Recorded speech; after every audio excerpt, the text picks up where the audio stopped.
oscuridad se fusiona con nuestras melodías.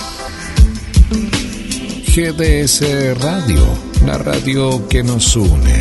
Escúchanos en www.gdsradio.com.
Comienza en la noche de GDS, la radio que nos une. Un nuevo capítulo de A las Puertas de Magonia. Un viaje a la frontera de lo imaginal.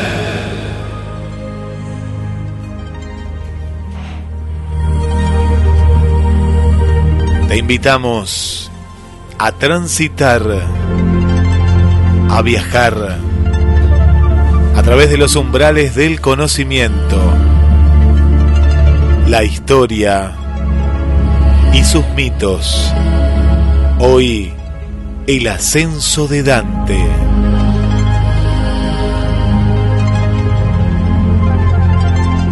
Y le damos la bienvenida al conductor del programa, Carlos Matos. Buenas noches, Guillermo, ¿cómo estás? Buenas noches, Carlos. Bien, muy bien. ¿Cómo estás vos? Muy bien. En el programa anterior descendimos a los infiernos. En el programa anterior al anterior tuvimos una presentación de la Divina Comedia de Dante Alighieri a cargo de Borges. Sí. Y en el programa siguiente, gradualmente recorrimos cada uno de los círculos con sus distintas características en esta conferencia de José María Micó. Hoy vamos a empezar a ascender. Ya llegamos al núcleo. Recordemos que el mundo que plantea Dante Alighieri es un mundo geocéntrico, y la Tierra es redonda, o mejor dicho, es esférica. ¿Te acordás del debate sobre la Tierra plana y la Tierra esférica, Guillermo? ¿Qué debate? Sí, que sigue, sigue todavía, Carlos. Y sigue, y seguramente vamos a volver sobre ese tema. Bueno, pero Dante Alighieri ya planteaba una Tierra esférica. Nos vamos a encontrar con muchas curiosidades acá, cuando empecemos a ascender de la mano de Dante y de Virgilio. El hemisferio norte es un hemisferio donde hay océanos y tierra, y el hemisferio sur, en el imaginario, o en esta obra, es un hemisferio totalmente acuático, pero con una montaña, que es donde está el purgatorio.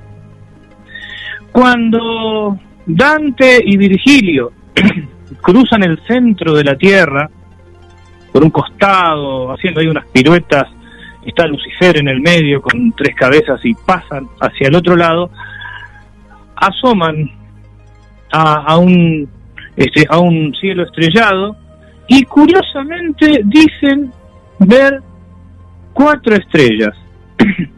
4 estrellas. Acá José María Micó habla dice que esas 4 estrellas simbolizan las 4 virtudes cardinales. Pero qué curioso que 4 estrellas son las que conforman la constelación de la Cruz del Sur. Sin embargo, cuando Dante escribe esto, todavía no habían descubierto América los europeos, por lo menos los españoles. Se dice que los escandinavos habían llegado a la península del Labrador alrededor del año 1000. Pero de todas maneras, es interesante el dato de las 4 estrellas que uno imagina la Cruz del Sur. ¿Tendrían alguna información los escritores de aquella época acerca de la precesión de los equinoccios? Se dice que en algún momento la Cruz del Sur se pudo haber medianamente percibido desde las costas mediterráneas. Otros dicen que no, que quienes sí tuvieron noticias de la Cruz del Sur fue lo que se llamó después la Cruz del Sur, porque hasta ese momento no tenía ese nombre. No, para nada. Carlos, en ese momento, a ver, para situarnos, ¿qué año nos estamos refiriendo? No, estamos hablando del año 1200, 1300, estamos hablando de toda esa etapa, ¿no? ¿Y el telescopio o algún instrumento de observación no existía? Por eso, no existía. No existía el telescopio, claro. Pero sí había habido algunas circunnavegaciones de África. De todas maneras queda sin resolver. Insisto, muchos analistas dicen que esas 4 estrellas están puestas ahí nada más que para simbolizar las 4 virtudes, pero no deja de ser una constelación que, como explicáramos en algún programa, acá los mapuches le llamaban Melipal, o le llaman Melipal, que es la pisada del ñandú, ¿no? Que deja una marca así. Y fueron los navegantes españoles y portugueses quienes, bueno, por influencia del cristianismo le pusieron ese nombre. Es una curiosidad, es algo que todavía merece ser investigado. Bueno, el Purgatorio es el segundo de los libros. Recordemos que es una trilogía: el infierno, el purgatorio y el paraíso. El purgatorio es una doctrina que no tuvo fuerza en el cristianismo hasta el siglo X, siglo XI, que se empezó a considerar, pero tampoco en todo el cristianismo, sino en la Iglesia Católica Apostólica Romana, es decir, en la Iglesia Latina. La Iglesia Católica Apostólica Ortodoxa no tiene el purgatorio, el purgatorio como dogma. Se habla de un cielo y un infierno, pero no un purgatorio. Esto es algo que corresponde a la Iglesia Latina. Sí. De todas maneras parece entroncarse con cierta cuestión iniciática primordial en la que se dividen estos 3 estadios, ¿no? El descenso, el ascenso y la consagración o la iluminación, que nos recuerda también las 3 fases alquímicas: Nigredo, la obra en negro; Albedo, la obra en blanco; y Rubedo, la obra en rojo. Tiene numerosísimas lecturas la Divina Comedia, pero para no detenernos más, tendría que demos las vías de comunicación y escuchemos entonces esta conferencia, que es continuación de la otra, de José María Micó, en la que vamos a introducirnos en el purgatorio para finalizar en el paraíso. Una obra que recomendamos a nuestros oyentes y a nuestros oyentes que quienes la leyeron, que la repasen, que la relean, y quienes aún no lo hicieron, que se introduzcan, que es una obra realmente excepcional. Es algo que creo que nos va a hablar a cada uno de acuerdo a nuestras vivencias, a nuestras situaciones, a nuestro capital cultural, a nuestra forma de percibir. Así que bueno, Guillermo, vamos entonces a las vías de comunicación y nos adentramos en el purgatorio y el paraíso. 223-424-6646, también a través de mensajes a la radio y en el Facebook de Carlos Matos de GDS Radio recibimos todos los mensajes. Bienvenidos a un nuevo viaje.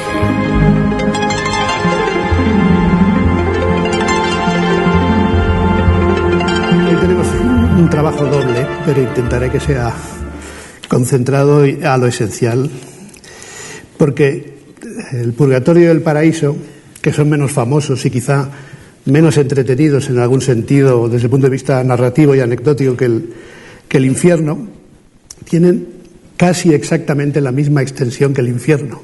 Cada una de las tres partes tiene casi exactamente la misma extensión. Fíjense que solo hay diferencia de 3 versos entre el purgatorio y el paraíso. Cada una de esas partes tiene 4.500 y pico versos, de manera que Dante repartió la materia de un modo extraordinariamente equilibrado, con unas claves que había decidido desde el principio. Esto lo dijimos el primer día, pero iré señalando algún par de cuestiones relacionadas con ello, como por ejemplo una clave tan curiosa como la última palabra con la que cierra el infierno, el purgatorio y el paraíso. Las 3 partes de su obra se cierran con la misma palabra, estrellas. Estos son los últimos versos del infierno. Mi guía y yo, por escondida senda, fuimos para volver al mundo claro. Y sin pensar siquiera en descansar, subimos, él primero y yo después, y por un agujero vi las cosas bellas del cielo. Y por allí salimos a contemplar de nuevo las estrellas. Lucifer está en el centro del mundo, en el núcleo, en el centro de la Tierra, hundido hasta la cintura, y por un resquicio se meten Dante y Virgilio, y con una especie de pirueta que se intenta explicar en el texto, un poco inverosímil porque forma parte de la ficción, ven el hemisferio austral. El mundo de Dante era una esfera, no era plano como a veces se dice, sino que era realmente una esfera con el hemisferio septentrional habitado y la parte austral deshabitada. Un hemisferio de agua, solo de agua, en cuyo centro, encima de una isla, está el purgatorio. Y nada más salir a ese horizonte de esperanza, Dante describe así lo que ve, en un momento del día y del año también, que es ya particular. Por cierto, acabamos el otro día hablando de Borges, y según Borges uno de los mejores versos de la comedia era este primero que tienen en la cita, dolce color d'oriental zafiro, que dice que era casi pregongorino, una posible influencia de Dante en Góngora. Dulce color de un oriental zafiro, cuajado en el espacio serenísimo del éter, puro hasta el confín primero, me devolvió a los ojos tal deleite que me evadí del aire mortecino que me angustiaba el pecho y la mirada. El aire mortecino, naturalmente, del infierno precedente. El astro bello que al amor induce, es decir, la estrella de Venus, el astro bello que al amor induce daba al oriente un esplendor risueño, ocultando a los peces de su séquito. Con su resplandor Venus oculta la constelación de Piscis. Me volví a la derecha y vi en el polo opuesto 4 estrellas que tan solo los primeros humanos contemplaron. A partir de aquí va a haber cosas prodigiosas, ya las ha visto en el infierno, pero en el purgatorio y sobre todo en el paraíso va a tener dificultades para pedir al lector confianza, porque lo que va a contar es todavía más extraordinario que lo que ha contado hasta ahora.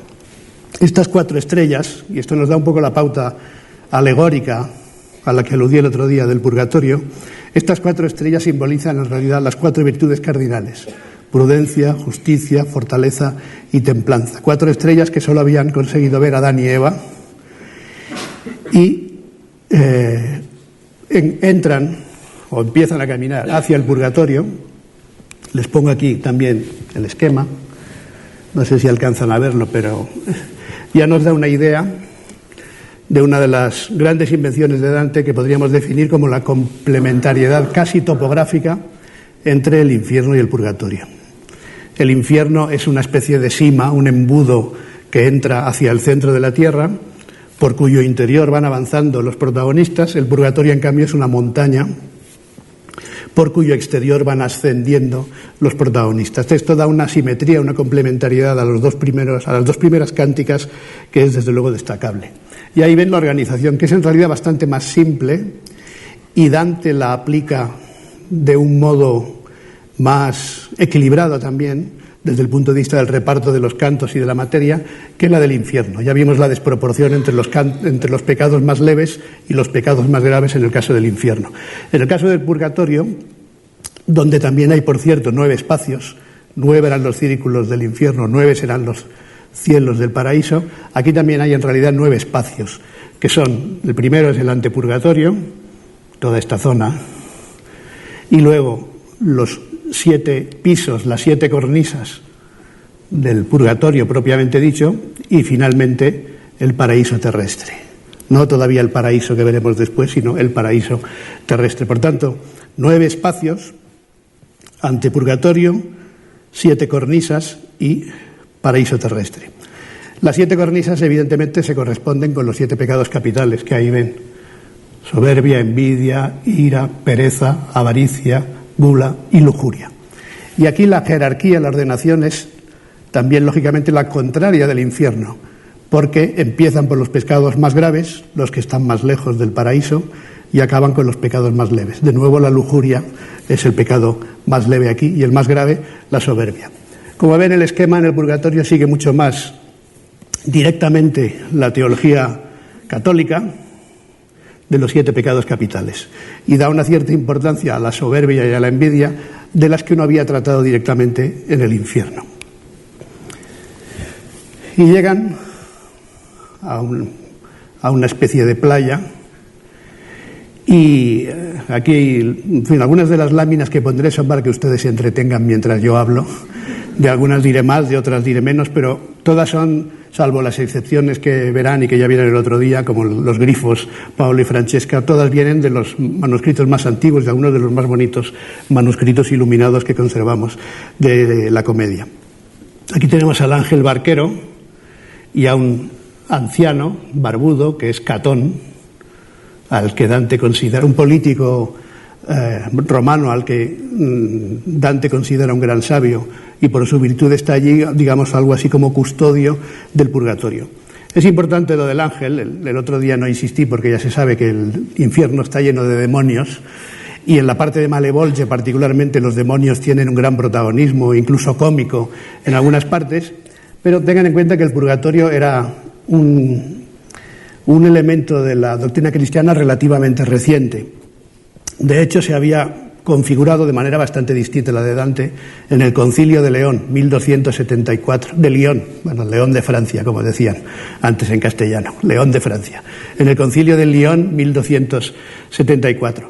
Pero Dante introduce una serie de innovaciones muy interesantes. Primero, que ya no es un espacio de sufrimiento, no es un espacio demoníaco, sino que es un espacio esperanzador, muy esperanzador en algunos casos. Y por eso, en lugar de los demonios del infierno, los responsables o los porteros o los porteros casi de cada cornisa son ángeles.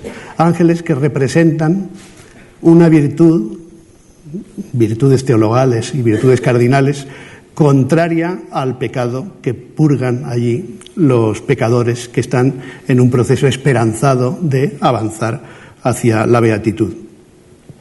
Y luego inventa un sistema bastante complejo de purificación, o bastante original de purificación, porque las almas que allí aparecen, que son centenares de almas, algunas de las que se mencionan, reciben el estímulo de perfección con ejemplos positivos de virtudes, esas virtudes representadas por los ángeles, y con ejemplos contrarios de castigo de los pecados.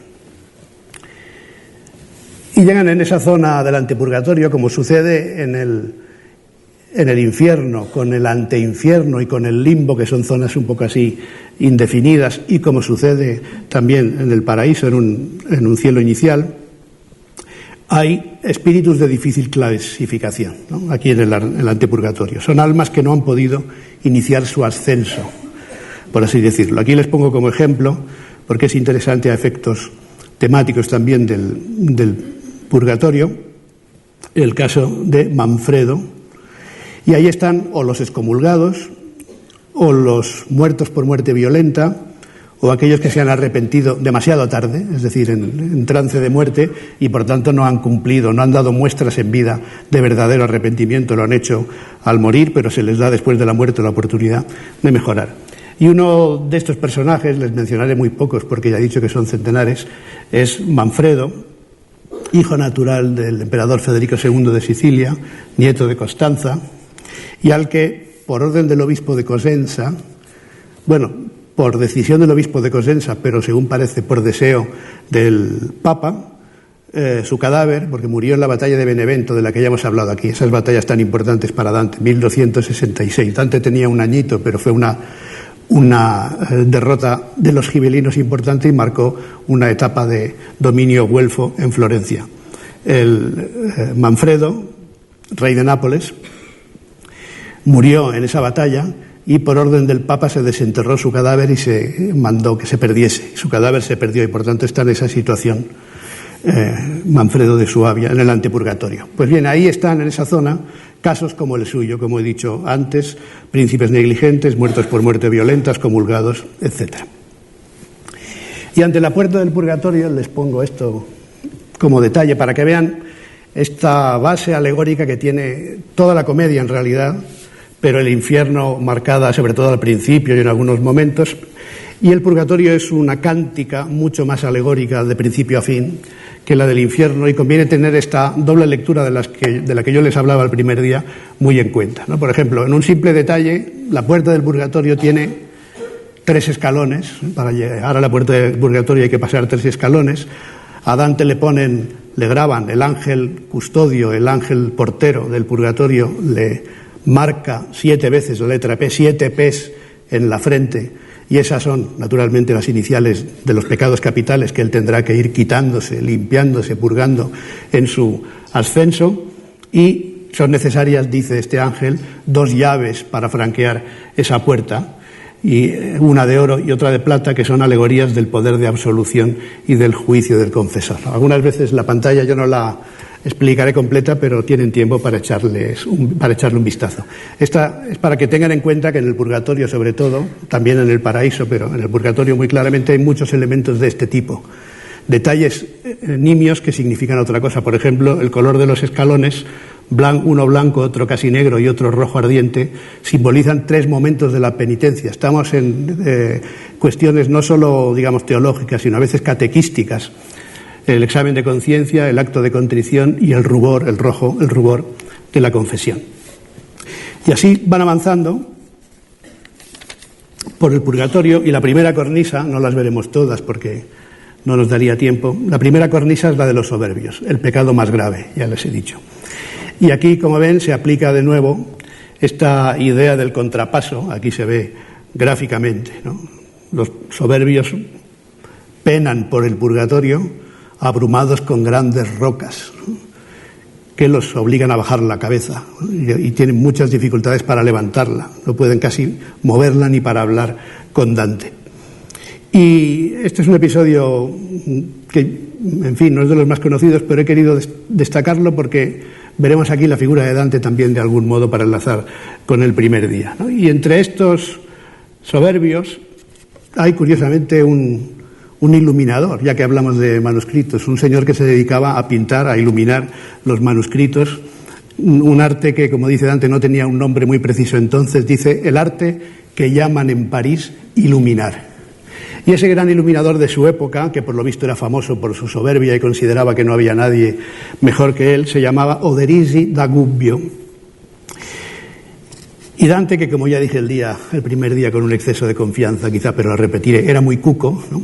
Algunas de las cosas que dice de sí mismo se las hace decir a otros personajes, ¿no? Vimos a Bonajunt el primer día. Pues bien, ahora le hace decir a Oderisi algunas cosas muy interesantes. Antes de este fragmento que vamos a leer, Oderisi dice, bueno, yo me creía el mejor, pero resulta que hay uno, Franco Bolognese, que ahora que ya estoy muerto, no me importa reconocer que era mejor que yo. Dice, Franco Bolognese era mejor que yo, ¿no? Una cosa que no habría dicho nunca en vida, Oderisi da Gubbio la dice en el purgatorio, quizá para ir ganando, ¿no?, la penitencia, o para ir ganando la fortuna y el avance que merece en esa penitencia. Y tendría que haber puesto las comillas porque esto lo dice Oderisi da Gubbio y no el narrador. Y hace una pequeña historia del arte y de la literatura, ¿no?, en la que, como veremos muy sutilmente, Dante está involucrado. Cimabue creía que ostentaba el triunfo en la pintura y ahora el éxito es de Giotto y su fama queda oscura. También un Guido le ha quitado al otro la gloria de la lengua, y es posible que haya nacido quien desbanque a ambos, ¿no? Un Guido Cavalcanti, que le ha quitado la gloria de la lengua a otro, un Guido Guinizelli anterior, y al que mencionaremos quizás si tenemos tiempo después. El murmullo, y dice, evidentemente no hace falta mucha imaginación para saber quién es ese que ha nacido, quizá ha nacido ya, y que algún día deslumbrará o desbancará a ambos, ¿no? Ese era el concepto que Dante tenía de sí mismo, que no era un concepto exactamente soberbio, sino de confianza en la posteridad, como iremos viendo. Porque luego nos dice Oderisi, el murmullo del mundo es solo un soplo de viento. Hoy está aquí y mañana allá. Cambia su nombre y cambia su destino. Tendrás más fama dentro de 1000 años si te mueres de viejo que si mueres antes de abandonar el sonajero, la chicha y la papilla. Ante lo eterno, ese tiempo no es más que un parpadeo en la curva final del firmamento. Bien, y van avanzando. Ya estamos aquí, fíjense que he dado un salto grande aparentemente, pero quiero decir algunas cosas, ¿no? Estamos en el penúltimo de los escalones, en la penúltima de las cornisas, en realidad. Colosos y lujuriosos son los últimos pecadores del purgatorio. Como pueden imaginar, del primero al último de los espacios hay muchísimos personajes y muchos episodios, yo destacaré algunos. Y van avanzando, ¿no? Hemos visto la soberbia, después la envidia, la ira, la pereza, la avaricia y su contrario, la gula y la lujuria, del más grave al más leve. Y en un momento en que van atravesando el purgatorio sienten una enorme sacudida. Hay una serie de cosas que Dante inventa, aparte de estas alegorías que he dicho, algunas de ellas son, como digo, propias de la doctrina católica, otras las inventa durante diversos sueños que tiene Dante. En el purgatorio tiene varios sueños y visiones que son también alegóricas, y de pronto sienten una gran sacudida en el purgatorio y no entienden por qué. Pero aparece un personaje, hablaremos un poco más de él, que es uno de los más importantes que incorpora Dante al purgatorio, que es el poeta Estacio, otro poeta latino, admirador de Virgilio, que les explicará a ellos, y con ello nos lo explicará también a nosotros, que esa sacudida se produce cuando un alma consigue avanzar un escalón y seguir en el camino de perfección, podríamos decirlo así, ¿no? De manera que todos estos pecadores que están en el purgatorio intentan progresar adecuadamente, diríamos ahora, y algunos lo consiguen. El único que efectivamente lo consigue en esos pocos días que Dante y Virgilio están en el purgatorio es Estacio. Y cuando un alma, un espíritu de un pecador consigue avanzar, se produce esa sacudida que Dante y Virgilio no entienden, y porque dice aquí que además no es por razones atmosféricas, no puede ser por los vientos ni la lluvia, y Estacio se lo explica. Estacio es un personaje muy interesante porque explica algunas cosas sobre la formación del purgatorio, sobre la formación del alma. Es un canto bellísimo, dice cómo nace el alma a partir del momento en que se engendra y cómo se diferencia después del alma de las plantas, o mejor dicho, del espíritu, que todavía no es alma como la humana, de las plantas, cómo empieza a poder hablar y a pensar, etcétera. Son diálogos muy interesantes, algunos de ellos de carácter literario también, porque Estacio es un admirador de Virgilio y de pronto, gracias a este viaje que está haciendo Dante, se encuentra a su maestro. Por tanto, Virgilio, maestro de Estacio, Dante, discípulo de los dos, y tienen conversaciones como si fueran amigos de toda la vida, hablando de literatura y de otras cuestiones filosóficas que a veces pueden parecer doctrinales, pero que son también muy interesantes, porque Dante tiene esa lengua que estamos viendo estos días tan expresiva, tan concentrada y tan capaz para explicar cualquier cosa, para decir cualquier cosa. Bueno, y vamos avanzando hasta los golosos. Esto lo pongo aquí porque hay un personaje que también es interesante, ocupa varios cantos, que es Forese Donati, cuya familia mencioné yo porque era familia poderosa de los güelfos negros. Y con esta familia emparentó Dante, casándose con una prima de Forese, pero Forese era un amigo suyo prácticamente de toda la vida, que murió en 1296. Dante se sorprende, ¿no?, porque es una muerte relativamente reciente, 1300, y bueno, Aquí la forma de avanzar era por el tiempo de la muerte, había, lo dice un cálculo un poco particular, tantos años cuantos debe esperar en función del pecado y en función del año de la muerte. Por tanto, en el purgatorio se está mucho tiempo, muchos años, y por tanto los muertos recientes tienen que estar ahí por alguna razón, o porque han rezado en tierra por ellos, o porque tenían alguna virtud añadida que les permite avanzar. Bien, este es un personaje nuevo, como digo, del que hablaré ahora un poco más en relación con otro. Y llegamos a la séptima cornisa. Aquí les he puesto una ilustración moderna. Bueno, moderna relativamente, es de William Blake, pero desde luego mucho más moderna que estas miniaturas de los siglos XIV y XV que estamos viendo, ¿no? Y en la cornisa, la séptima cornisa, donde están los lujuriosos, vuelvo a decirlo, el pecado más leve, ¿no? Y es donde están además los poetas que se van encontrando, por algo será, Guido Guinizelli, Arnaud Daniel y otros, ¿no? Y se encuentran con un muro de fuego que hay que atravesar. Y entonces Virgilio le dice a Dante: mira, eso no tengas miedo, porque ya sé que, en fin, esto parece que nos vamos a quemar todos, tú particularmente porque eres un hombre vivo todavía, pero ten en cuenta que del otro lado de esta cortina de fuego está Beatriz. Y entonces Dante con eso se anima, ¿no?, como un niño que oye una noticia maravillosa, y decide, después de un poco de duda, decide atravesar esa cortina de fuego para encontrar a su amada. Y entonces llegan al paraíso terrestre. Aquí está representado un carro alegórico que tiene que ver con otros episodios del purgatorio, un águila que tiene, en fin, muchas interpretaciones, entre ellas unas de carácter político, después lo diré. Y estos son los dos personajes más importantes del final del purgatorio. Son Estacio, del que ya he dicho algo y ahora resumiré sus características, y Matelda. Estacio, poeta latino cristianizado por la Tebaida y por otras obras, se consideraba también próximo a la cristiandad por distintas razones, admirador de Virgilio, ha logrado la purificación, como he dicho, por esa causa, ese terremoto, esa sacudida que Dante y Virgilio no entienden, y acompaña a Dante en las últimas cornisas del purgatorio, junto con Virgilio, que todavía está, y en el paraíso terrestre con Beatriz, porque Virgilio, como veremos enseguida, dejará de acompañar a Dante.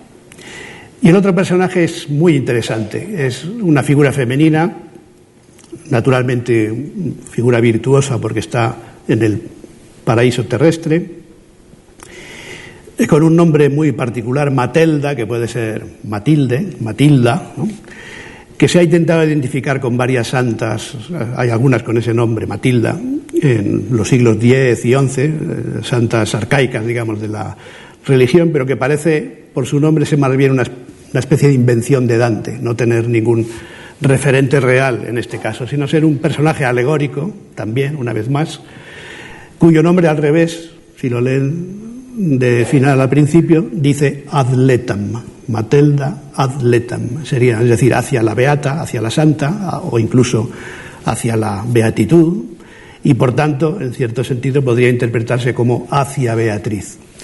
Algunos críticos, sobre todo la crítica anglosajona, ¿no?, entendía el viaje de Dante como un viaje hacia Beatriz. Yo creo que Dante va un poco más allá, como intentaré que veamos después. Beatriz es importantísima, desde luego, pero es una etapa y luego Dante avanza un poco más sin ella, como veremos hoy. Esta mujer, como digo, este personaje femenino, asiste a Dante en su purificación. Estamos en el paraíso terrestre, Dante lo imagina con el río Leteo a un lado y el río Eunoé, que es prácticamente una invención suya, al otro lado. El río Leteo borra las penas del pasado, el río Eunoé aviva el recuerdo de las obras virtuosas. Por tanto, borrando nuestros pecados y recordando nuestras acciones virtuosas, tenemos más posibilidades de llegar al paraíso, no ya al paraíso terrestre, sino todavía más arriba. De hecho, lo baña, es una especie de bautismo, la misma Matelda lo ayuda a bañarse allí. Y en estas estamos, repito, paraíso terrestre, cuando aparece Beatriz. Como personaje ha aparecido ya, creo que lo dije el primer día, porque de hecho Virgilio, o el martes, Virgilio le explica por qué está él allí. Dice, una mujer intercedió, ella además venía todavía con órdenes y misiones más altas de santas, Santa Lucía y otras, y gracias a ella he venido. Y Virgilio reconstruye un diálogo que tuvo con ella, por tanto como personaje, pero no en acción directa. En la acción directa Beatriz ya ha aparecido, pero en la trama de la obra, es decir, en esa semanita de viaje, esta es su aparición, su primera aparición. Del centro de la nube de esas flores que las manos angélicas lanzaban y por doquier caían, una dama me apareció, de olivo coronada, con un cándido velo y verde manto, vestida de color de llama viva. Mi alma, que ya hacía mucho tiempo se había estremecido y conmovido con el gran estupor de su presencia, sin que mis ojos la reconocieran, por la oculta virtud que ella emanaba, sintió la fuerza del antiguo amor. Aquí hay varias cosas importantes. La primera, que no la reconoce por la vista, sino, pues lo dice claramente, sin que mis ojos la reconocieran, pero por la oculta virtud que ella emanaba, sintió la fuerza del antiguo amor. Es un momento, naturalmente no hemos leído toda la comedia, ni hemos visto todos los momentos en que Dante y Virgilio andan juntos, pero este es un momento muy emocionante de la comedia, primero porque ve a su amada, y segundo por lo que veremos ahora, porque Virgilio desaparece. Fíjense, vuelvo a la lámina anterior también, el aspecto, el vestido de Beatriz, con un cándido velo, un verde manto y vestida del color de llama viva. 3 colores, el blanco, el verde y el rojo. Imaginen de qué son. No son de la bandera italiana.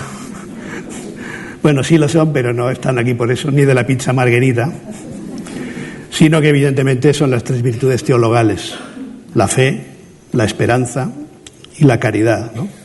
O el amor, digamos, en un sentido más amplio, pero la fe, la esperanza y la caridad.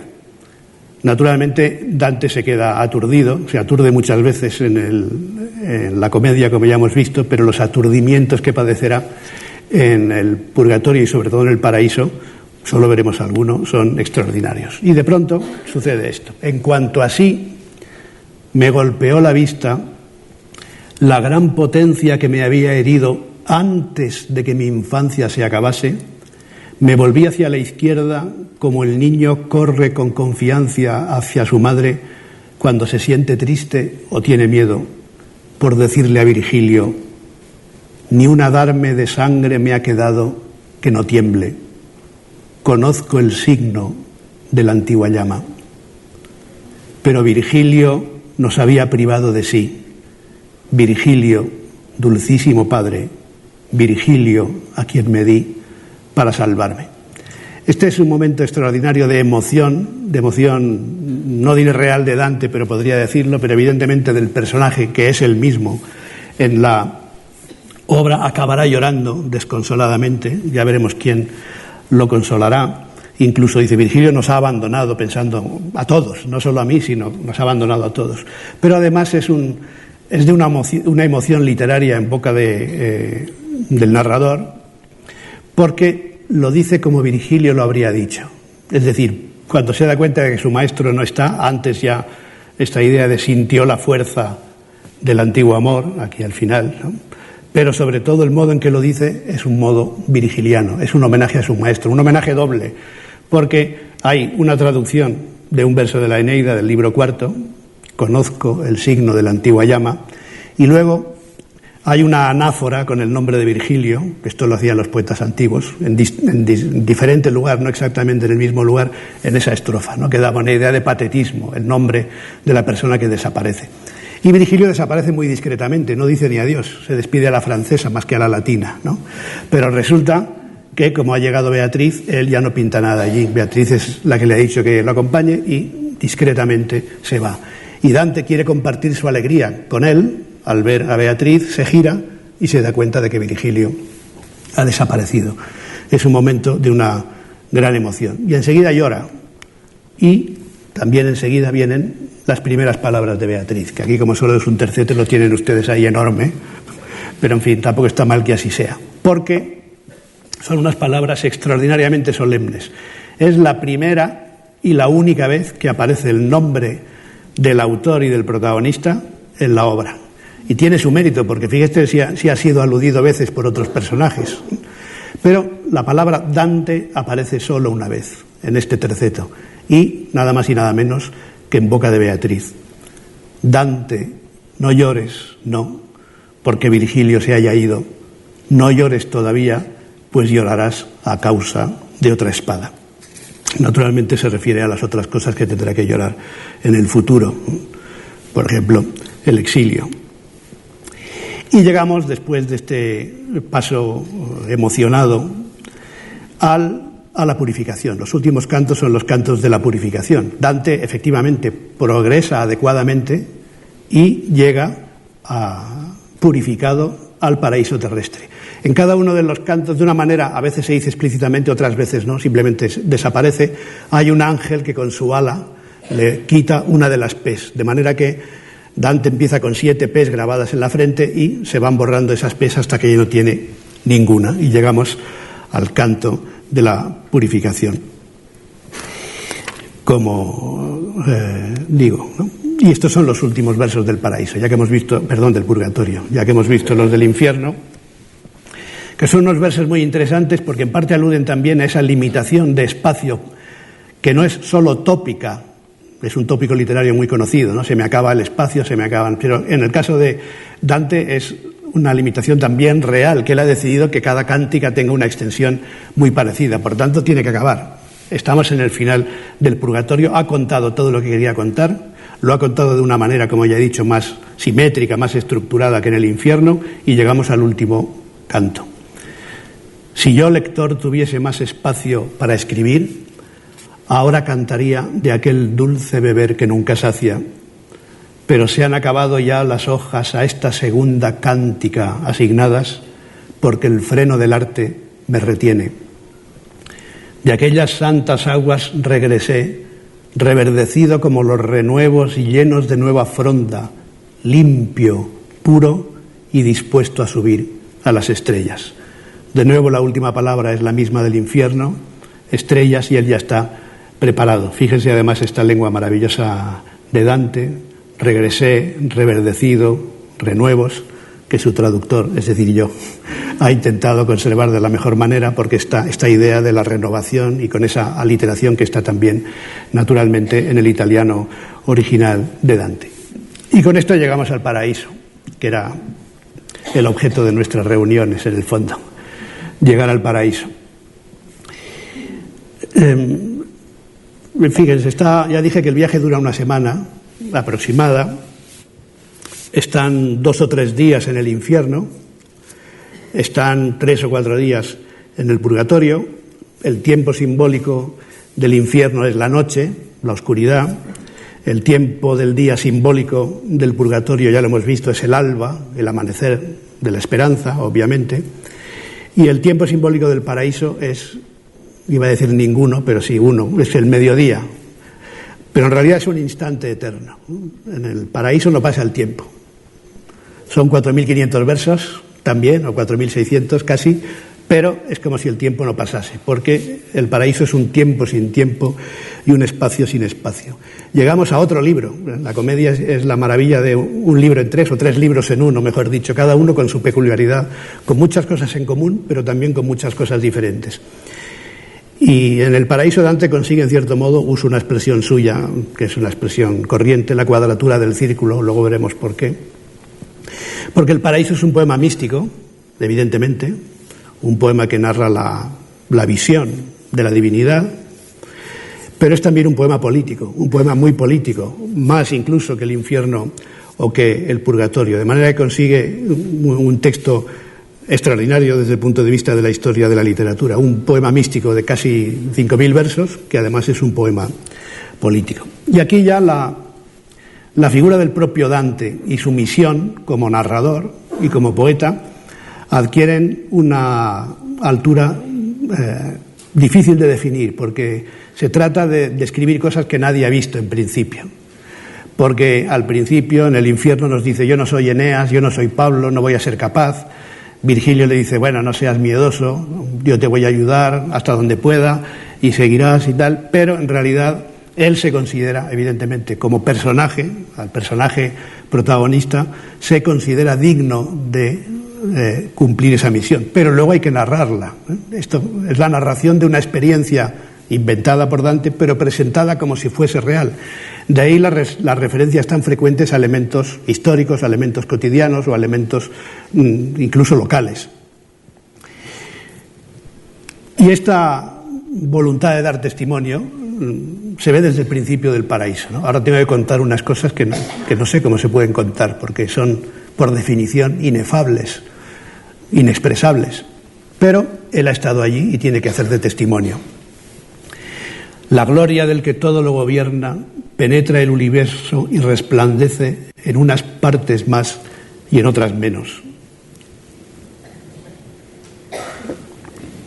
Yo estuve allí, en el cielo que recibe la mayor luz, y vi cosas que nadie puede decir si desde allá desciende. ¿Por qué? Porque lo explica ahora. Porque se acerca nuestra inteligencia con tal profundidad a su designio que no puede alcanzarla la memoria. Es decir, ni yendo allí y volviendo sería fácil expresar eso, porque no es una cuestión de experiencia, de verbalización. Mas lo que atesorar pudo mi mente de todo lo que vi en el Reino Santo va a ser ahora el tema de mi canto. Estamos en el canto primero. Todos los inicios tienen normalmente este tópico de ayuda, de solicitud de ayuda a las musas, ¿no? Dante lo hace varias veces, pero aquí es un desafío superior. No solo necesitar la inspiración de Apolo y de las musas, aquí le tienen que ayudar, ¿no?, unas fuerzas superiores, quizá que exceden a sus posibilidades. Pero en cualquier caso, nos dice, yo estuve aquí. Y este sería el esquema del paraíso, en realidad más simple porque no es un espacio que se pueda definir. En cierto modo tiene una estructura, la estructura astronómica que como podía entender el universo un hombre medieval, un sistema fundamentalmente tolemaico. Y son también 9 cielos, 9 círculos del infierno, 9 espacios en el purgatorio, 9 cielos en el paraíso, cielos concéntricos que giran alrededor del primero, el núcleo, y los espíritus, aquí ya no hablamos de pecadores, obviamente, estamos hablando de espíritus beatos y de santos, están organizados también de una determinada manera, aunque aquí la sucesión de la narración ya no tiene, en cierto modo, tanto interés desde el punto de vista de la función del relator, del relato, del narrador, como en el infierno y en el purgatorio, porque este es un espacio en realidad más bien mental. Todos estos espíritus que están aquí no están por los distintos cielos, su lugar es un lugar correspondiente en cada uno de los cielos, pero están un poco por todo el cielo, y particularmente aquellos que están en la Rosa de los Santos un poco fuera, pero se manifiestan en el cielo que le corresponde. ¿Y cómo se manifiestan? Pues no como figuras humanas, ni como espíritus con forma humana, ni como sombras, ni como llamas, sino son luces. Todos los santos del paraíso son luces de diferente intensidad que se van acercando más o menos fugazmente a Dante, y hay formas diferentes por las cuales deduce Dante quiénes son. Muchos de ellos hablan. Aquí también tenemos docenas y docenas de personajes en el paraíso. Unos son protagonistas propiamente dichos, otros son personajes a los que se alude, pero evidentemente no podemos hablar de todos. Hay también muchos símbolos aquí. La Rosa de los Santos que ven ahí es una especie de anfiteatro donde están todos los santos con una jerarquía muy precisa que Dante explica. Hombres y mujeres, bueno, santos y santas, habría que decir. Y, como digo, son luces de diferente intensidad que a veces bailan y van formando figuras alegóricas, algunas de ellas. Por ejemplo, el símbolo de la cruz. O, por ejemplo, el águila, que es el águila imperial, ¿no?, con distintas luces. Una luz es el ojo, por ejemplo, ¿no?, y el ojo del águila tiene un sentido.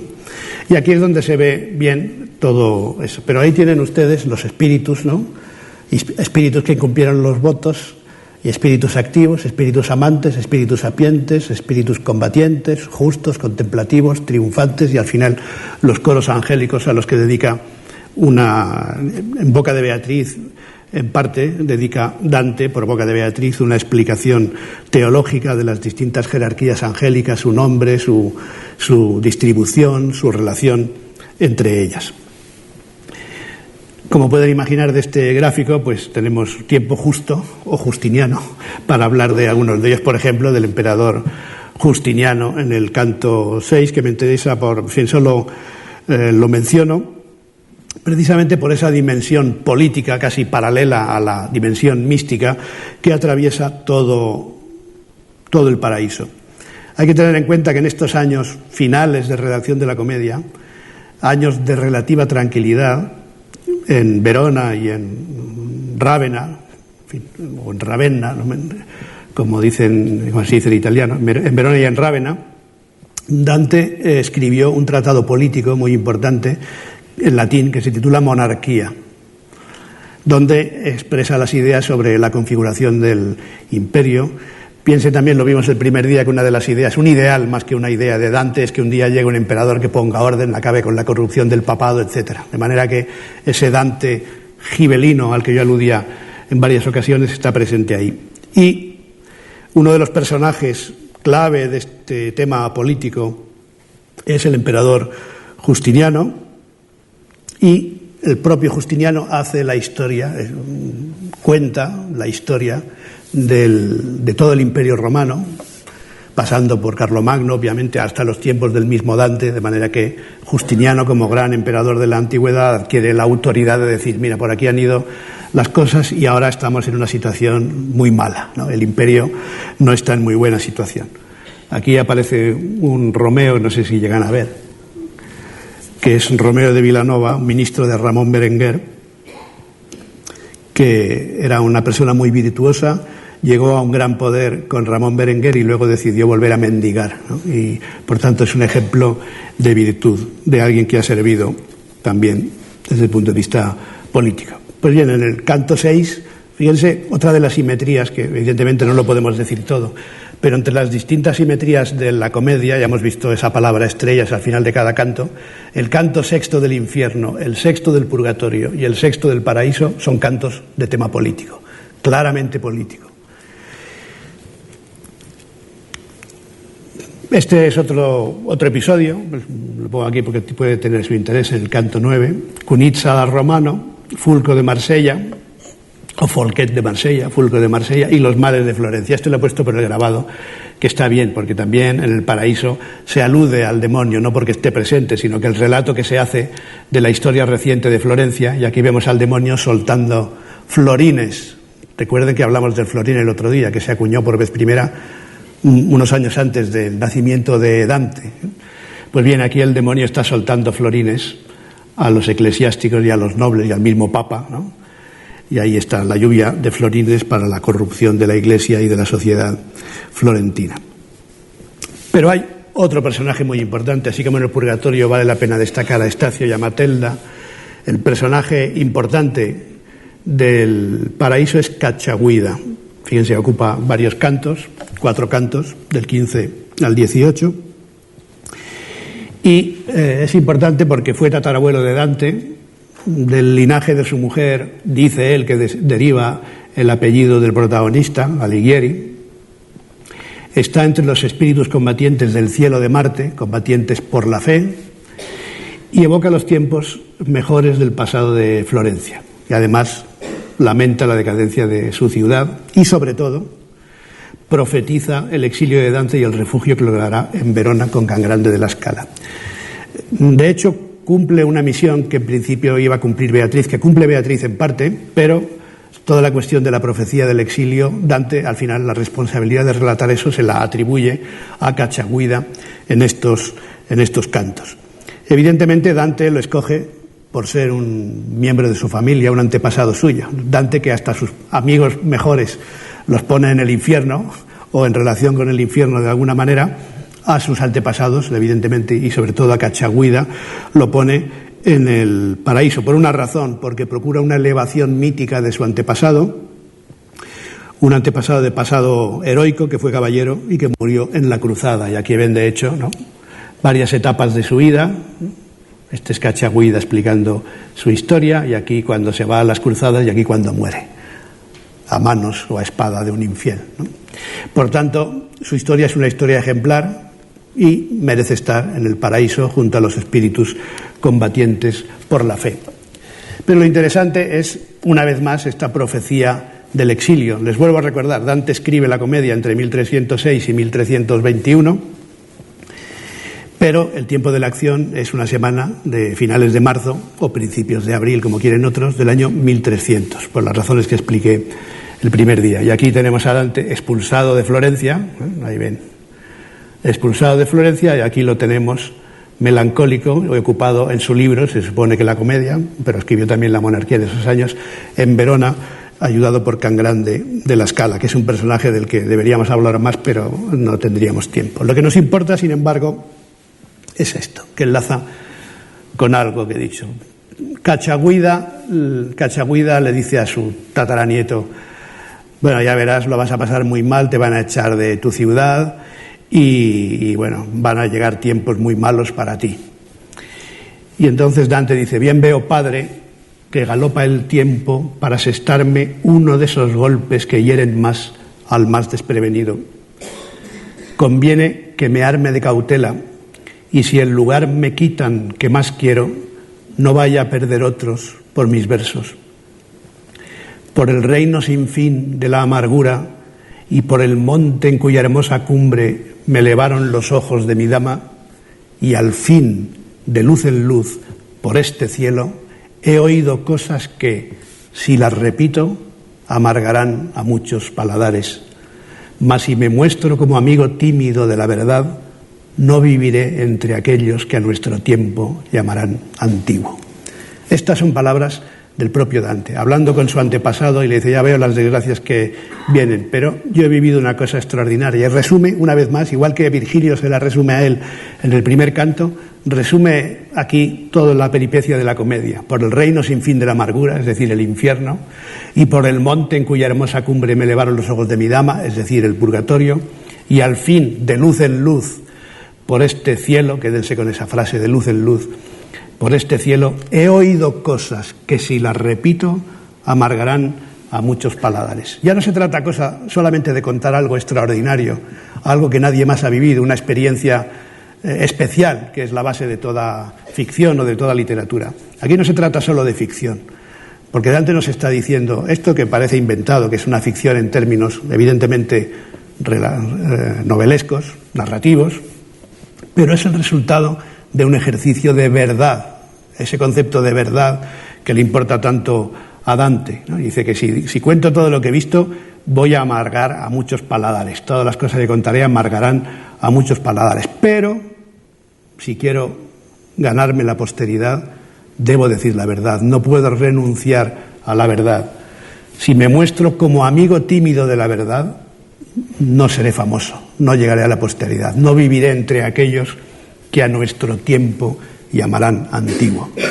El gran triunfo deseado por Dante es vivir en la posteridad, vivir en el futuro. Y por eso dice que ha escrito este poema sacro. Es otro de los momentos en los que Dante define la Comedia. Ya sabemos que el título más próximo a su voluntad, aunque no sea un título en términos modernos, en términos de literatura contemporánea, todas estas novelas que ganan premios y que tienen un título muy medido, a veces varios, ¿no? El título con que se presentan, etcétera. En fin, los títulos tal como los concebimos hoy. Comedia es una forma un poco especial de definir la obra, ya dije por qué. Y en El Paraíso alude a la comedia, al texto, como poema sacro, lo dice un par de veces. De ahí algunos críticos han pensado que en realidad El Paraíso es como un libro aparte dentro de esa comedia, que comedia valdría solo para el infierno, dicen algunos, pero evidentemente no es así. Lo que pasa es que en El Paraíso define su obra como un poema sacro. Es un poema sacro también el infierno, porque, como ya he dicho, es un poema místico, es un camino de perfección que empieza muy mal y termina muy bien.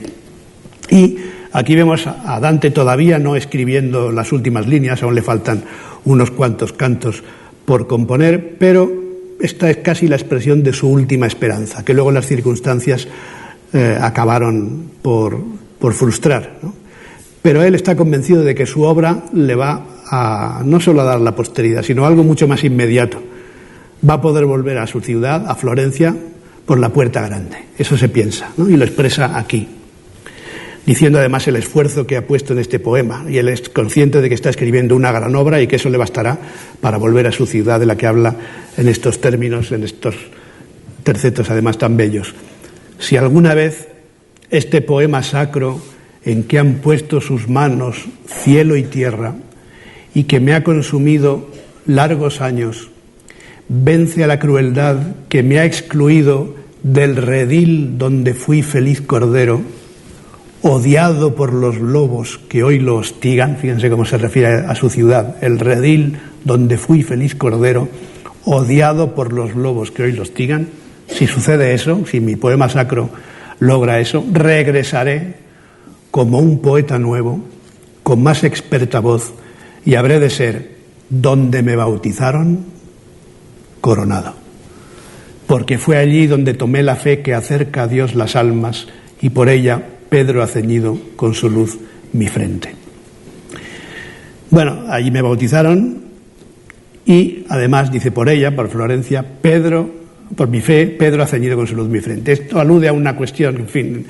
El paraíso tiene muchas maravillas, estamos viendo solo algunas pocas, pero como hay tantos santos, en él, por ejemplo, hay algunos cantos que son de carácter agiográfico. Hay un canto dedicado a la geografía de San Francisco de Asís, o a otro Santo Domingo de Guzmán.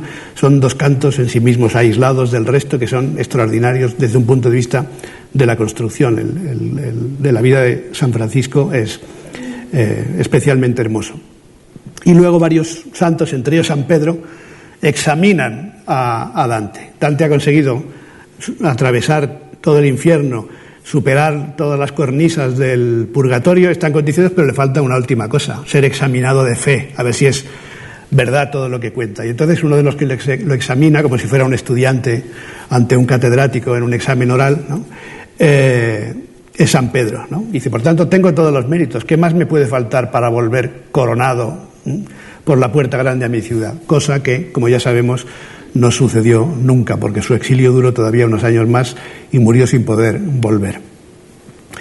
Entre los encuentros extraordinarios que se producen en el paraíso está un encuentro nada más y nada menos que con Adán. Dante habla con Adán, el primer hombre.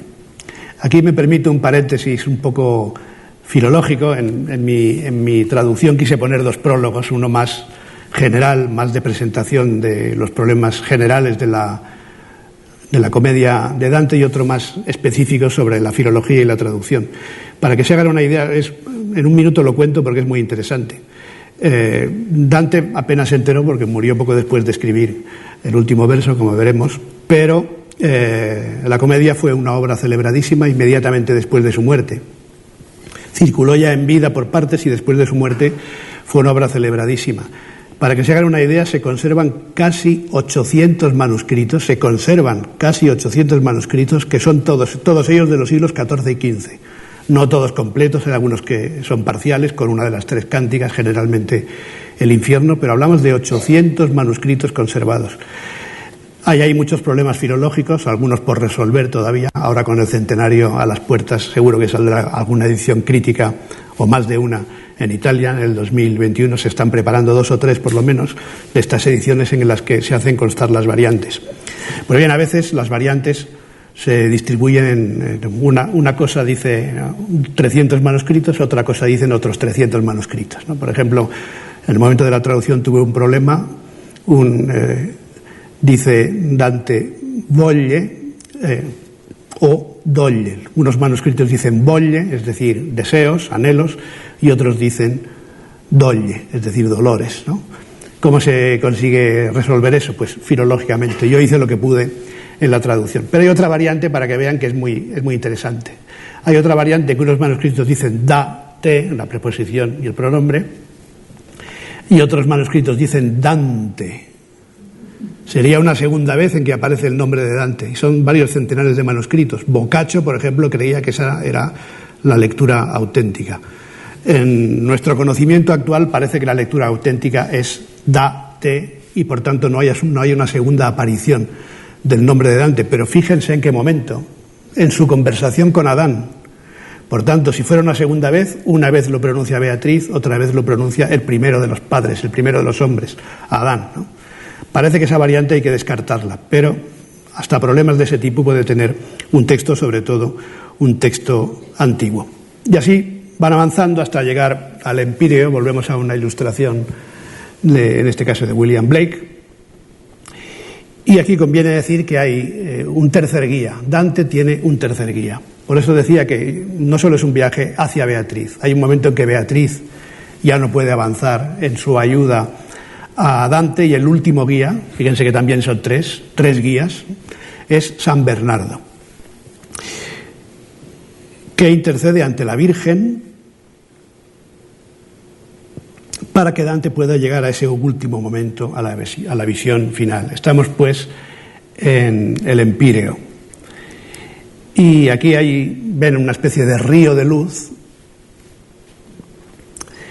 del que bebe Dante, purificándose y sintiendo una sensación extrañísima que no puede explicar, y este es un motivo que se va repitiendo docenas de veces durante todo el paraíso, sin hacerse nunca monótono. Ahora lo veremos. Y llegan a la visión final. Estamos en el canto 33, que tiene un inicio maravilloso de poema mariano, en realidad de himno mariano. Vergine madre, filla del tuo figlio, virgen y madre hija de tu hijo, que es una oración, un himno, una especie de oración que San Bernardo dirige a la Virgen para interceder por Dante.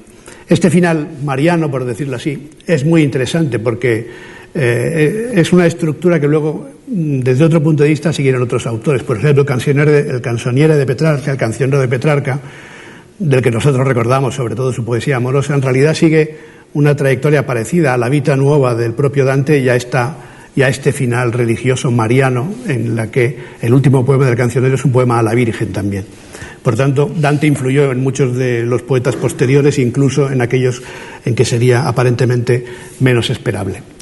Y llegamos a un momento que para mí mismo, no solo para Dante, imagínense para mí, si ya para Dante es una dificultad, imagínense para mí llegar a este momento de la visión final, que he querido titular de esta manera, un poco particular. La he titulado Luz más luz. Podría haber puesto comillas, pero la frase no es mía.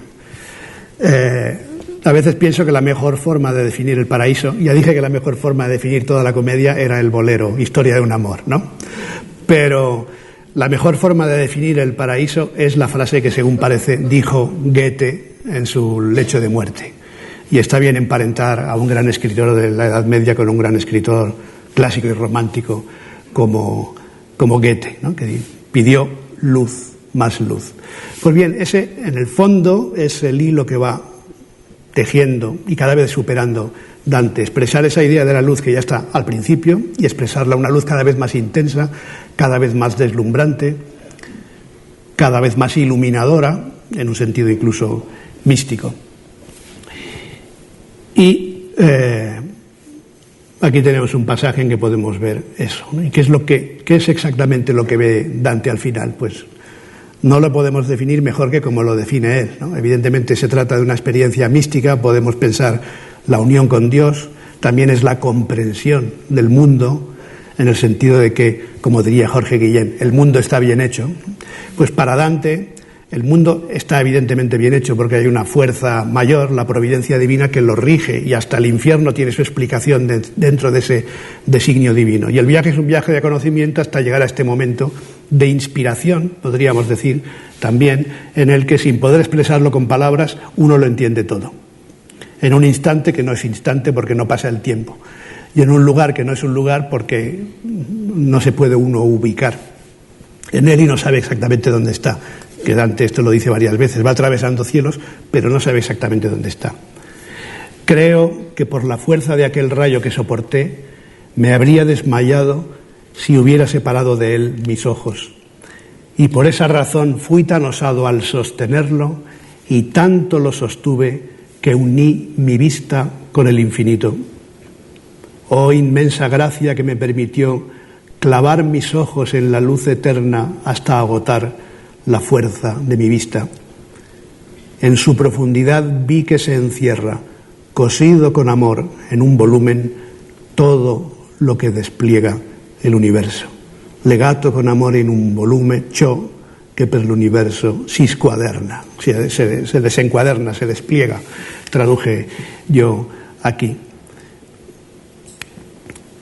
Y llegamos a los últimos versos del Paraíso, todo lo que despliega el universo, lo ve en ese instante inefable de la visión final. Llegamos a los últimos versos del Paraíso, en el que él insiste también en el desafío de contar algo inenarrable, algo inefable, que le lleva a la comprensión del mundo como resultado prodigioso de la voluntad divina. Voluntad divina que en realidad no hay que identificar con Dios, sino con un concepto que está desde el principio, ese amor que mueve el mundo y que cierra aquí su paraíso, y con ello cierra también su comedia. Yo era como el geómetra empeñado en mesurar el círculo, que piensa una vez y otra vez sin resolverlo, y así, delante de una visión nueva, quería ver el modo en que la imagen cabía y se encajaba en aquel círculo. Pero mis propias alas no bastaban, y entonces un fulgor golpeó mi mente y dio satisfacción a mi deseo. La fantasía se quedó sin fuerzas, mas ya mi voluntad y mi deseo giraban con la fuerza del amor que mueve el sol y las demás estrellas. Termino con una alusión incluso personal, porque yo leí El infierno a los 19 años sin entender nada, porque no sabía italiano entonces, y decidí dedicar mi vida a aprender el italiano. Durante muchos años he hecho otras cosas, pero al final he conseguido traducir la comedia después de algunos años de espera haciendo otras cosas. De manera que si he conseguido que ustedes lean a Dante, sea con mi traducción o en cualquier otra, me encontraré también como él, Dante, en el paraíso. Muchas gracias.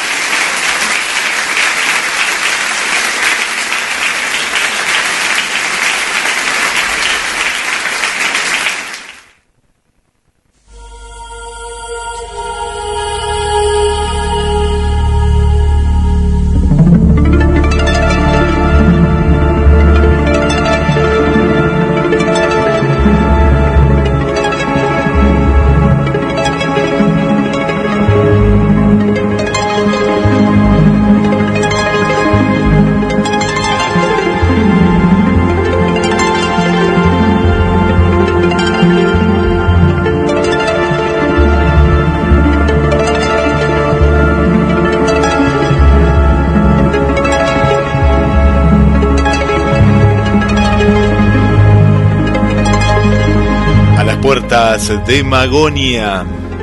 Cada semana viajamos juntos a través de los mitos, a través de la literatura y sus protagonistas. Mandamos saludos a las amigas y amigos que siempre nos acompañan. Sería el Club de las Puertas de Magonia, que nos escuchan desde diferentes lugares, tanto de Mar del Plata, de Argentina y de diferentes lugares principalmente, ¿no?, por el horario de América Latina. Le mandamos un saludo para nuestra amiga Sonia, de aquí de La Perla, que siempre está ahí junto a Mario, acompañándonos. Agradecemos ahí por la sintonía. Para Vanessa desde Chile, gracias Vanessa por los mensajes y gracias por estar siempre ahí del otro lado. Celia desde Lima, Perú, también bienvenida. Para nuestra compañera Irina desde Córdoba capital, una nueva amiga que nos acompaña martes a martes. Para Pato Pinto Salvizu desde Ayacucho, gracias también por estar. Para Adrina desde Washington, Estados Unidos. para Lorena Cardoso, no sé si es la primera vez o ya nos venías escuchando, pero bienvenida a las puertas de Magonia, gracias también por acompañarnos. Bueno, y hay más saludos, Carlos, siempre viajamos en este móvil y bueno, nos acompaña mucha gente. Bueno, ¿qué conclusiones, no? Después de este viaje. Sí, porque fíjate que uno de los temas en los que no se repara mucho, a partir de algunas lecturas puramente místicas de la Divina Comedia, que cuando él está hablando de volver al paraíso, él está hablando también de volver a su ciudad por el exilio.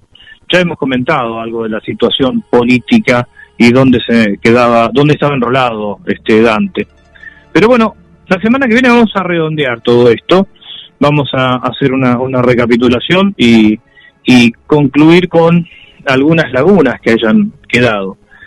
Nos parece que recorrer la Divina Comedia es prácticamente la culminación de todo este camino a lo largo de lo imaginal, de lo mítico, de lo literario, esa fusión entre la alquimia, la matemática, la lógica. Recordemos también las 7 artes liberales.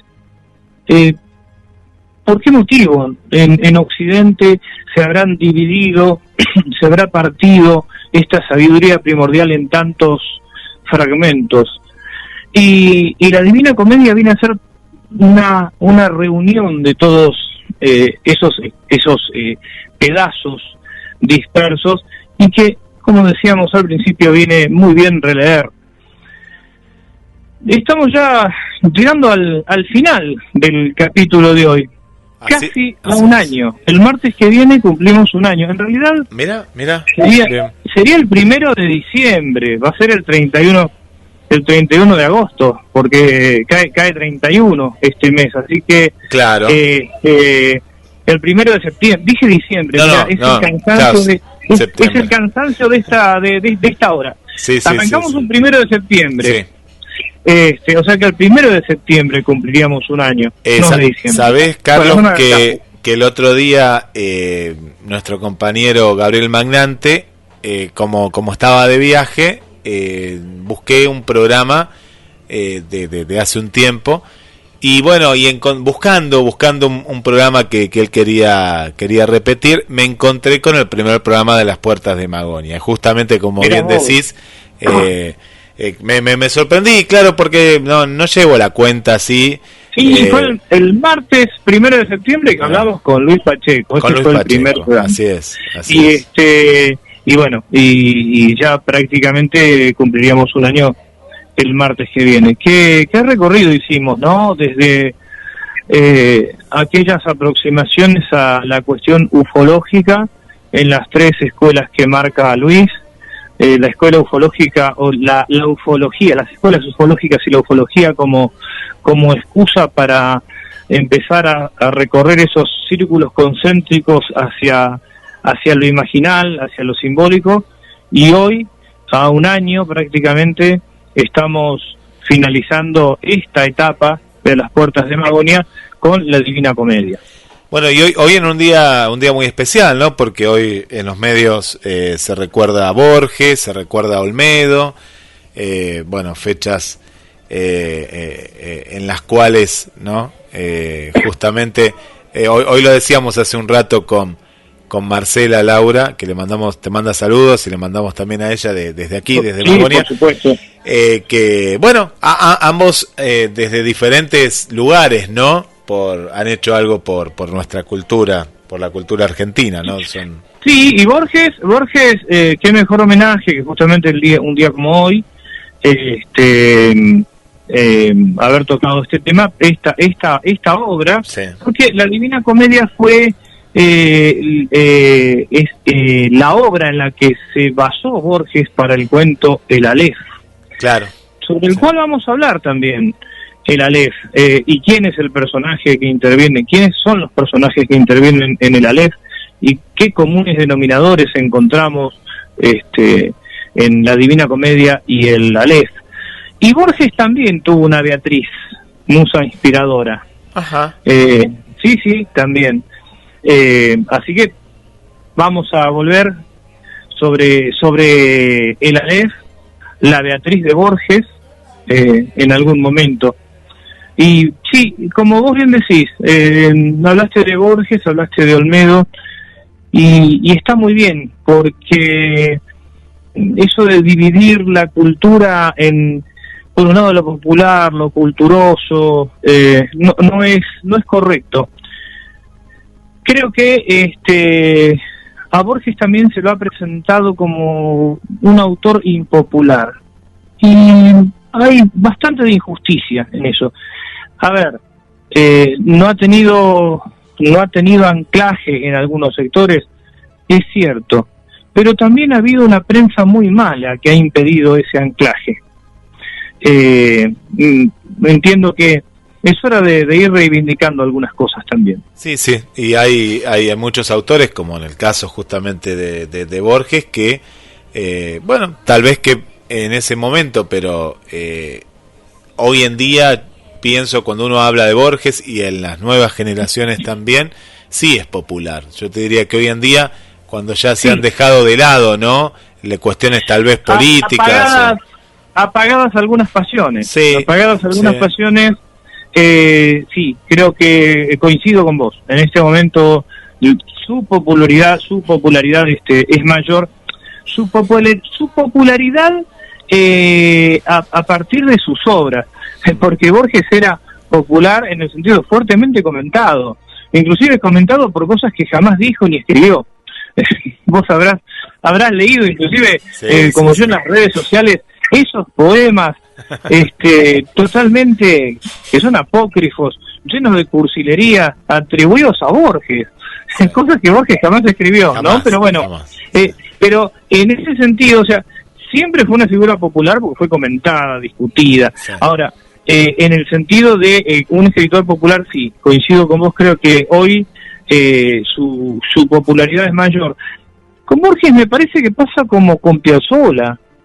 Piazzolla fue entendido, comprendido, o por lo menos estéticamente apropiado y gustado mucho después. Yo me acuerdo cuando era chico que los viejos tendrían la edad que yo tengo ahora, 55, 56, pero siendo chico, los viejos, no, eso no es tango, es una porquería, y me acuerdo, a mí me encantaba Piazzolla.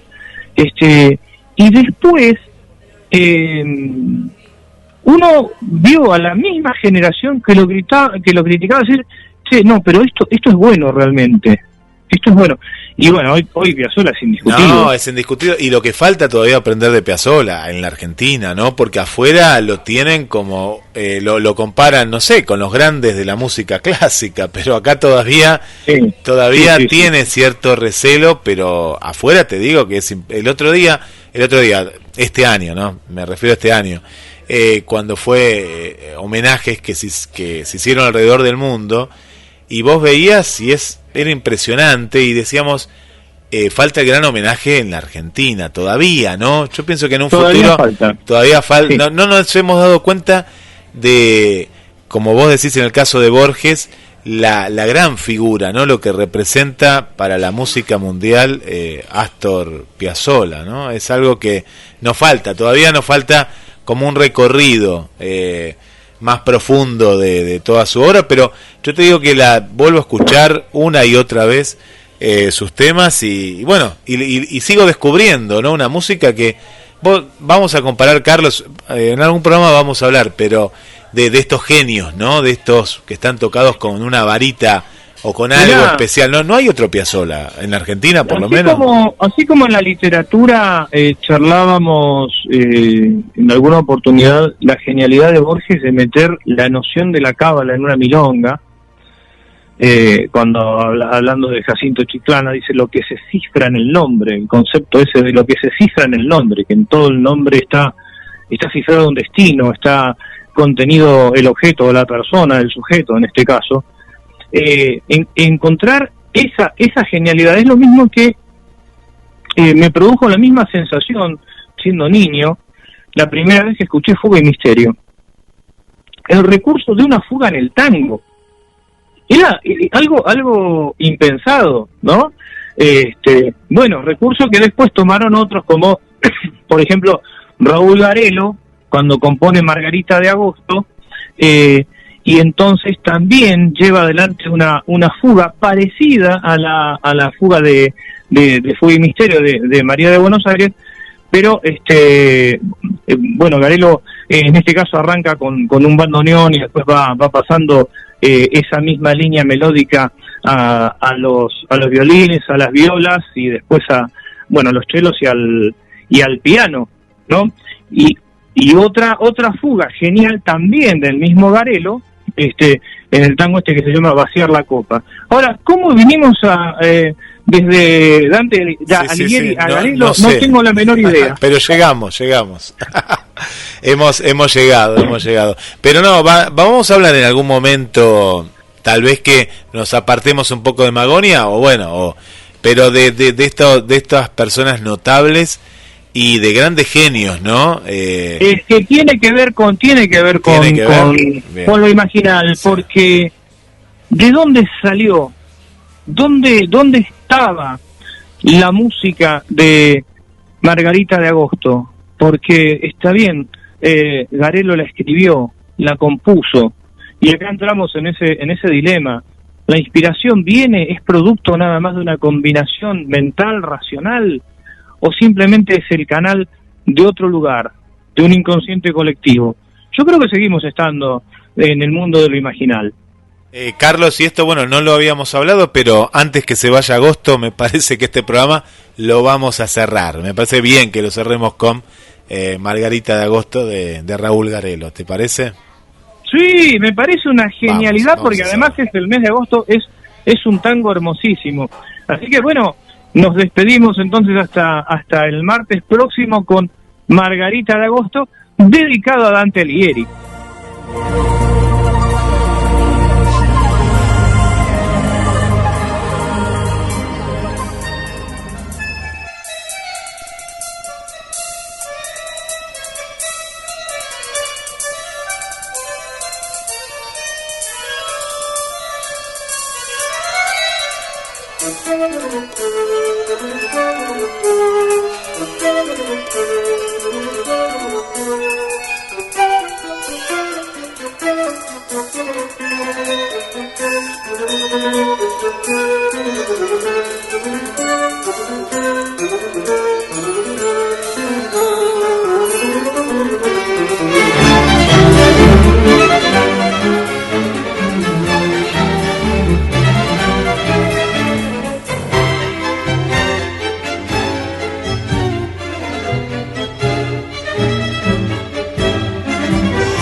juegan con la brisa. Palabras que se transforman en susurros. En la madrugada seguimos muy cerca. GDS Radio Mar del Plata, la radio que nos une. Invierno 2021.